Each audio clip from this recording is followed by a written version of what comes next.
తన శత్రువుల నోటితో కూడా శబాష్ అనిపించుకోవడం అన్నది జగన్మోహన్ రెడ్డి గారికి చెల్లింది. జేసీ కుటుంబానికి జగన్మోహన్ రెడ్డి గారికి ఉన్నటువంటి రాజకీయ వైర్యమే కాదు, కక్షలు కూడా మనందరికీ తెలుసు. జగన్మోహన్ రెడ్డి గారు మరి జేసీ కుటుంబం మీద ఏదైనా కక్ష కట్టినా అంటే జగన్మోహన్ రెడ్డి గారికి అంత సమయము లేదు. జేసీ కుటుంబం గురించి అంతగా ఎప్పుడు ఆయన కక్ష కట్టడము ఆలోచించడం కూడా చేయలేదు. కానీ జేసీ కుటుంబం మాత్రం జగన్మోహన్ రెడ్డి గారి మీద పెద్ద లెవెల్లో కక్ష కట్టిన సంగతి మనందరికీ తెలుసు. దీనికి ఉదాహరణ మీరు కావాలి అంటే ఒక వీడియో ఉన్నది. ఆ వీడియోలో అంటే తన పరిధికి మించి ప్రభాకర్ రెడ్డి గారు జగన్మోహన్ రెడ్డి గారిని ఇష్టారీతిన అంటే నోటికి ఎంత వస్తే అంతలా మాట్లాడుతున్నాడు. ఒక్కసారి ఈ వీడియో ఒక చిన్న బయట అనేది నేను వినిపిస్తా, ఒకసారి చూడండి. సూట్ కేసు కంపెనీలు పెట్టి జగన్గా నువ్వు సూట్ కేసు కంపెనీలు పెట్టి వచ్చిన సైకిల్ కూడా లేదురా, నీ బతుకు నాకు తెలియదా? ఈ వీడియోలో ఎవరైతే ఛానల్ ఈ వీడియో టెలికాస్ట్ చేసిందో ఆ ఛానల్ కూడా తిట్లు వినలేక బీపులు వేసుకున్నారు. అంటే జగన్మోహన్ రెడ్డి గారిని ఆ లెవెల్లో తిట్టిండు ప్రభాకర్ రెడ్డి గారు. అంటే ప్రభాకర్ రెడ్డి గారు, దివాకర్ రెడ్డి గారు, జేసీ ఫ్యామిలీకి జగన్మోహన్ రెడ్డి గారి మీద ఉన్నటువంటి కక్ష అన్నది ఈ వీడియోలో మనకు కనిపిస్తున్నది. సరే, ఏదేమైనప్పటికీ కూడా జగన్మోహన్ రెడ్డి గారు అధికారంలోకి రావడము జరిగింది. దాని తర్వాత మొన్న ఎలక్షన్లలో జగన్మోహన్ రెడ్డి గారు ఓడిపోవడము, దాని తర్వాత కూటమి ప్రభుత్వం రావడం, అంటే జేసీ కుటుంబం యొక్క ప్రభుత్వం. జేసీ ప్రభాకర్ రెడ్డి గారి కొడుకు అయినటువంటి అశ్విత్ గారు ఆయన ఎమ్మెల్యేగా ఉన్నాడు టీడీపీలో. వాళ్ళ పార్టీ ఈరోజు కూటమిలో అధికారంలో ఉన్నది. అట్లాంటి సమయంలో ఇప్పుడు ఒక సంఘటన జరిగింది. ఆ సంఘటనలో భాగంగా ఈరోజు ప్రభాకర్ రెడ్డి గారు బయటికి వచ్చి జగన్మోహన్ రెడ్డి గారే మంచోడు, జగన్మోహన్ రెడ్డే మేలు, ఈ బీజేపీ వాళ్ళు ఇంకా దారుణము అని చెప్పేసి బీజేపీ వాళ్ళని ఇష్టారీతిన తిట్టడం జరిగింది ప్రభాకర్ రెడ్డి గారు. కాకపోతే ఇక్కడ పాయింట్ ఏంటి అంటే తన శత్రువు అంటే జగన్మోహన్ రెడ్డి గారి శత్రువు అని అనుకోలేదు, కానీ వీళ్ళైతే జగన్మోహన్ రెడ్డి గారి శత్రువే అనుకున్నారు. శత్రువుల చేత కూడా ఈరోజు పొగిడించుకునే పరిస్థితులు కేవలం జగన్మోహన్ రెడ్డి గారికి ఉన్నాయి. నిజంగా జగన్మోహన్ రెడ్డి గారు చేసినటువంటి మంచి పనులు అవి. ఈరోజు అప్పుడు అంటే వాళ్ళకి అవన్నీ తప్పనిపించవచ్చు, కానీ ఈరోజు జగన్మోహన్ రెడ్డి చేసిందే కరెక్ట్ అని చెప్పేసి డైరెక్ట్గా జేసీ ప్రభాకర్ రెడ్డి గారే చెప్తాడు. ఒక్కసారి ఈ వీడియో అనేది చూడండి. జగనే మేలురా, బస్సులు నిలబెట్టించినాడు. ఈ బీజేపీ గవర్నమెంట్ లో బస్సులు తగలబెట్టారు. అంతకన్నా నీచగా ఉందారా? ఏమైంది? 300 పోతేనే ఆ పొద్దు ఏడ్చలే, దీనికి ఎడుతాను నేను. ఈ వీడియోలో జేసీ ప్రభాకర్ రెడ్డి గారు క్లియర్గా చెప్పడం జరిగింది, జగన్మోహన్ రెడ్డి మంచోడు, ఆయన చేసిందే కరెక్టు, కాకపోతే ఇప్పుడు ఇంకా దారుణంగా ఉన్నాయి పరిస్థితులు అని చెప్పేసి.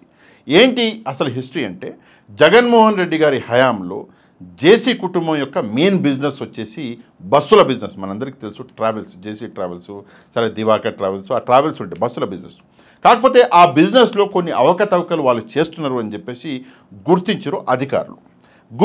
ఏంటి ఆ అవకతవకలు అంటే బస్సులకి పేపర్లు కరెక్ట్గా ఉండకపోవడము, రెండోది ఒకే నెంబర్ ప్లేట్ మీద మల్టిపుల్ బస్సులు నడిపించడం, ఇట్లాంటి పనులు జేసీ కుటుంబం చేస్తున్నది అని చెప్పేసి గుర్తించి ఆ విషయాన్ని జగన్మోహన్ రెడ్డి గారి దగ్గరికి తీసుకెళ్లడం జరిగింది అధికారులు.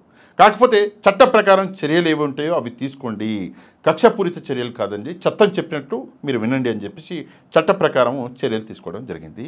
బస్సులు ఏవైతే కరెక్ట్గా డాక్యుమెంట్లు లేవో, ఏవైతే బస్సులు ఒకే నెంబర్ ప్లేట్ మీద 2-3 బస్సులు నడిపిస్తున్నారో ఆ బస్సులని నిలిపివేయడం జరిగింది. అంటే నడపకూడదు అని చెప్పేసి ఆపేయడం జరిగింది. ఇది అప్పుడు జరిగినటువంటి పరిస్థితులు. ఆ పరిస్థితుల వల్ల జేసీ కుటుంబం, ముఖ్యంగా దివాకర్ రెడ్డి గారు, ప్రభాకర్ రెడ్డి గారు మీడియా ముందుకు వచ్చి ఇష్టారీతిన జగన్మోహన్ రెడ్డి గారిని తిట్టడము జరిగింది, జగన్మోహన్ రెడ్డి గారికి వ్యతిరేకంగా మాట్లాడడం జరిగింది. ఎందుకంటే బస్సులు ఆపేసింది కాబట్టి. కాకపోతే సీన్ రివర్స్ అయ్యి ఈరోజు వీళ్ళు అధికారంలోకి వచ్చినాక ఏమనుకున్నాడు అంటే జేసీ ప్రభాకర్ రెడ్డి గారు, ఇప్పుడు నేను అధికారంలో ఉన్నా, నేను ఏది అంటే అది చేసుకుంటా అనుకున్నాడు. కానీ పరిస్థితులు ఎంత దారుణంగా మారిపోయినాయంటే ఈరోజు జేసీ ప్రభాకర్ రెడ్డి గారి బస్సులని తగలబెట్టే పరిస్థితులు మనము అనంతపురంలో చూసినాం. ఇది నిజంగా దారుణం. అంటే ఒక సిట్టింగ్ ఎమ్మెల్యే తండ్రి, అంటే సిట్టింగ్ ఎమ్మెల్యేకి సంబంధించినటువంటి బస్సులని ఈరోజు ఎవరో వచ్చి తగలబెట్టి వెళ్ళిపోతున్నారు అంటే మరి సామాన్య ప్రజల సేఫ్టీ అండ్ సెక్యూరిటీ ఏంటో ఒక్కసారి ఆంధ్రప్రదేశ్ ప్రజలమైనటువంటి మనందరం ఆలోచించుకోవాలి.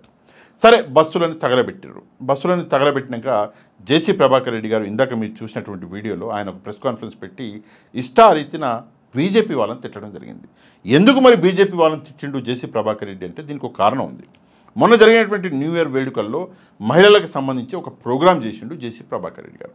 ఆ ప్రోగ్రాం జరగడానికి ముందు ఒక రోజు 2 రోజుల ముందు ఒక బీజేపీ నాయకురాలు మరి ఆమె కార్యకర్త నాకు తెలియదు, ఆమె పేరు కూడా మాధవీలత అనుకుంటా, మాధవీలత గారు, ఆమె ఒక వీడియో అన్నది జారీ చేయడం జరిగింది. ఆ వీడియోలో ఆమె ఏం చెప్పిందంటే, ఎవరైతే అక్కడ కార్యక్రమానికి వెళ్తున్నారో ఆ మహిళలు వచ్చేటప్పుడు సేఫ్గా రండి, ఎందుకంటే అక్కడ అది కరెక్ట్ ప్రదేశం కాదు, అక్కడ కొంతమంది గాంజాలు తాగి ఉంటారు, కొంతమంది మందు తాగి ఉంటారు, సో సేఫ్గా రండి అన్నది. సరే, అందులో తప్పేం లేదు, మహిళల సేఫ్టీ అండ్ సెక్యూరిటీ అనేది చాలా ఇంపార్టెంట్, అందరం కూడా ఆలోచించాలి.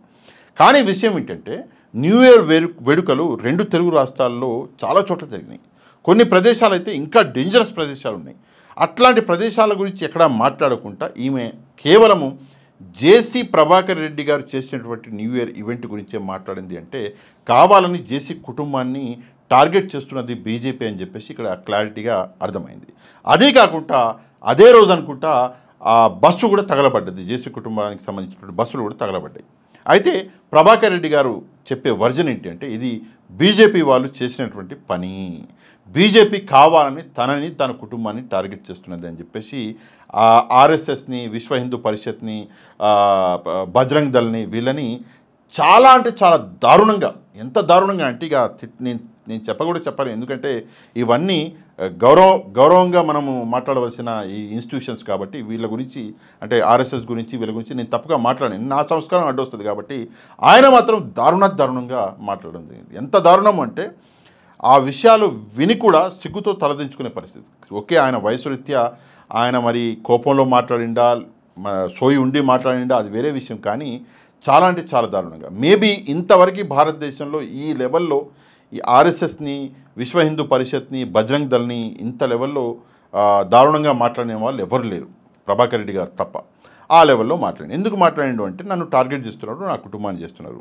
ఈ క్రమంలో ప్రభాకర్ రెడ్డి గారు ఒక మాట చెప్పిండు, ఇందాక నేను మళ్ళీ చెప్పినా, మళ్ళీ ఒకసారి చెప్తా.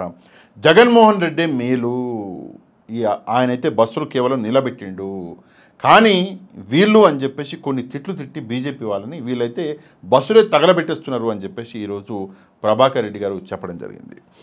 దీని తాత్పర్యం ఒకటే అండి, ఏంటంటే జగన్మోహన్ రెడ్డి చేసినటువంటి మంచి పనులు ఆ రోజుకి మీకు అర్థమైనా అర్థం కాకపోయినా తర్వాత ప్రజలకి అర్థమవుతుంది, డైరెక్ట్గా జగన్మోహన్ రెడ్డి గారి శత్రువులకు కూడా ఆయన చేసినటువంటి మంచి పనులు అర్థమవుతాయి.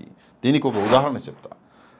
మీ అందరికీ గుర్తుండే ఉంటుంది, ఒక యాక్సిడెంట్ జరిగింది, ఒక బస్సు, ట్రావెల్స్ బస్సు ఒక యాక్సిడెంట్ జరిగింది. ఆ యాక్సిడెంట్లో చాలామంది చనిపోయారు, నాకు కరెక్ట్గా ప్రదేశం గుర్తులేదు. ఆ బస్సు యొక్క పత్రాలు కరెక్ట్గా లేకుండే, ఇన్సూరెన్స్ అందులో కూడా చాలా ఇష్యూస్ వచ్చినాయి.